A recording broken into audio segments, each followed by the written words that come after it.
والتحية خاصة خاصة لأبطال معركة جبل موية الأوفياء، الأسود اللي استشهدوا غدرا وضربوا قدرا من دولة مصر بالطيران المصري الغادر.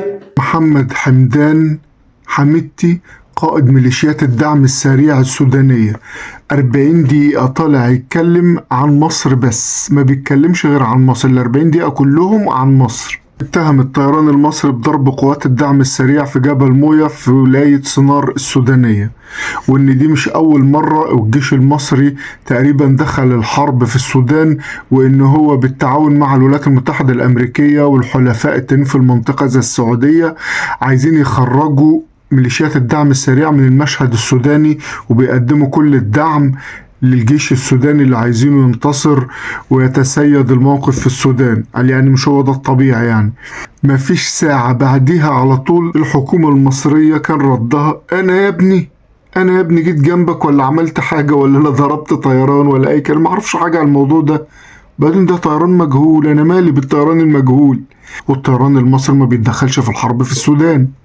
طبعا الكلام الرسمي سيبكم منه، لان هو ما فيش حد هيقول حتى لو بيشارك انا بعمل وبسوي. ومعروف ان الامارات بتدعم قوات الدعم السريع، وكان في فيديو قبل كده للجيش السوداني وهو مسك ذخاير جاية ومتصنعة مثل الامارات وكانت جاية للدعم السريع. فيعني الايادي الاماراتية واضحة في السودان، خصوصا للدعم السريع بقيادة حميدتي. اللي حصل لو مصر بتضرب الطيران المجهول اللي بيتكلموا عليه، وطلع النهارده حميدتي بيقول لك بشكل صريح ان هو مصر الطيران المصري هو اللي بيضرب وما هوش طيران مجهول، واحنا عارفين.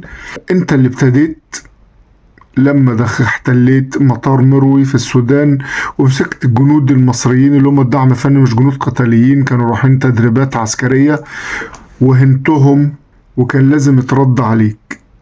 انت وغيرك يفتكر انه ممكن يهين الدولة المصرية او الجيش المصري، كان لازم ده هيحصل. واللي يحب الدح ما يقولش يح.